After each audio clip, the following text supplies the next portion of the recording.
خداوند یسوع مسیح میں آپ سب کی سلامتی ہو۔ آج ہم مسیحی روزے کے متعلق 7 حقائق کا مطالعہ کریں گے جو کہ آپ کی روحانی ترقی کا باعث ہوگا۔ اگر آپ نے اس سال کے آغاز میں روزہ رکھنے کے لیے وقت مقرر کیا ہے تو یہاں چند بائبل کے اصول ہیں جو آپ کی رہنمائی کریں گے۔ پہلا اصول، روزہ دکھاوے کا نہیں ہونا چاہیے۔ ہم دوسروں سے تعریف حاصل کرنے کے لیے روزہ نہیں رکھتے بلکہ خدا کے ساتھ اپنے تعلقات کو گہرا کرنے کے لیے روزہ رکھتے ہیں۔ متی 6:16-18 آیت۔ دوسرا اصول، ہم خدا کی رضامندی حاصل کرنے کے لیے روزہ نہیں رکھتے۔ روزہ رکھنے سے نجات یا خدا کی طرف سے کوئی دوسری نعمت نہیں ملتی۔ خدا کی تمام برکات ہمیں فضل سے ایمان کے ذریعے دی جاتی ہیں۔ افسیوں 2:8-9 آیات۔ تیسرا اصول، روزہ خدا کو وہ کرنے پر راضی نہیں کرتا جو ہم چاہتے ہیں۔ ہم اپنے مطالبات کو پورا کرنے کے لیے خدا سے جوڑ توڑ کے لیے روزہ نہیں رکھتے۔ اگر یہ ہماری زندگیوں کے لیے خدا کی مرضی نہیں ہے ہمیں یہ نہیں چاہیے۔ لوکا 22 اس کی آیت نمبر 42۔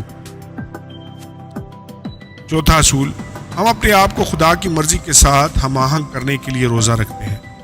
روزہ ہماری روحانی حساسیت کو بڑھاتا ہے تاکہ ہم خدا کی آواز کو زیادہ واضح طور پر سن سکیں اور پھر اس کی اطاعت کر سکیں جو وہ ہم سے کرنے کو کہتا ہے۔ اعمال 10:30-33 آیات۔ پانچواں اصول، روزہ روحانی ترجیحات کا تعین کرتا ہے۔ اپنی حفاظت کے لیے روحانی مضامین کو اپنی جبلت پر ترجیح دے کر ہم اپنی جسمانی فطرت کو یہ پیغام بھیجتے ہیں کہ خدا ہر چیز سے زیادہ اہم ہے۔ غلطیوں 5:24 آیت۔ روزہ ہمیں جسم کی خواہشات کو فتح کرنے میں مدد کرتا ہے۔ روزہ ہمیں اپنی جسمانی بھوک پر قابو پانا سکھاتا ہے جس سے ہمیں یہ سیکھنے میں مدد ملتی ہے کہ جسم کی ہوس کو کیسے شکست دی جا سکتی ہے۔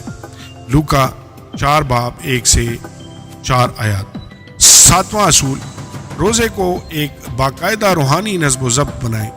یہ وہ سال ہونے دیں جب آپ روزے کو اپنے باقاعدہ شیڈول میں شامل کریں۔ یہ آپ کی روحانی نشو و نما میں اضافہ کرے گا اور آپ کو دشمن کو شکست دینے کی طاقت دے گا۔ خداوند یسوع مسیح میں آپ سب کی سلامتی ہو۔ آمین اور آمین۔